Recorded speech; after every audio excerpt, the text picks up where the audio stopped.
Sugary beverage consumption varies dramatically across nations, revealing how economic development, cultural factors, and policy environments collectively shape population health behaviors. Mapping this global landscape illuminates both warning signs and success stories. Per capita consumption data shows striking disparities. Mexico leads globally with average consumption exceeding 150 liters annually per person, while some European nations average below 40 liters. The United States, despite recent declines, maintains consumption around 115 liters per capita. These differences translate directly to population health outcomes, with high-consumption countries facing elevated obesity and diabetes rates. Economic development stages predict consumption patterns in complex ways. Middle-income countries experiencing rapid development often show the steepest consumption increases as beverage companies aggressively market in growth markets while traditional dietary patterns erode. Multinational corporations view emerging economies as critical growth opportunities, compensating for declining sales in health-conscious higher-income markets. Cultural factors prove significant. Countries with strong tea or coffee traditions sometimes resist sugary drink adoption more successfully than nations without established alternative beverage cultures. However, marketing specifically targeting youth gradually shifts preferences even in traditional societies. Policy interventions correlate strongly with consumption trajectories.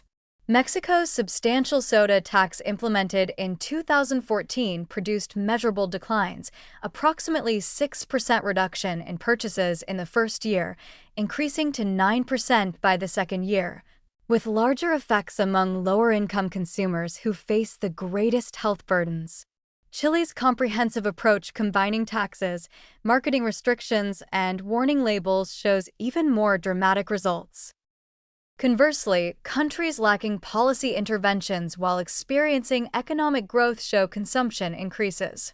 Industry opposition to regulatory measures remains fierce globally, with lobbying efforts and legal challenges consistently attempting to block or weaken policies. Subsidy structures matter substantially. Nations subsidizing sugar production inadvertently promote overconsumption by reducing prices artificially. Meanwhile, clean water infrastructure availability influences choices. Populations lacking reliable tap water may depend more heavily on purchased beverages. Urbanization patterns also correlate with consumption. Cities typically show higher per capita intake than rural areas, reflecting both availability and lifestyle factors. Street vendors and convenience stores ubiquitous in urban environments provide constant access. The global picture reveals that consumption trends are not inevitable but policy responsive. Countries implementing strong interventions demonstrate that reversal is possible even in established high-consumption markets. The health implications at population scale are substantial. Modeling studies suggest that reducing consumption to lowest quartile country levels could prevent millions of diabetes cases and related complications globally. Climate change introduces emerging concerns. Water scarcity in some regions may drive further dependence on packaged beverages, while simultaneously, the beverage industry's water usage and plastic waste generate environmental costs increasingly recognized in policy discussions. International health organizations, including the WHO, have established consumption reduction as a priority target, recommending comprehensive policy packages rather than single interventions. The global evidence base suggests that fiscal measures combined with marketing restrictions and clear labeling create synergistic effects exceeding any single approach. For policymakers, the international evidence provides both warnings and blueprints.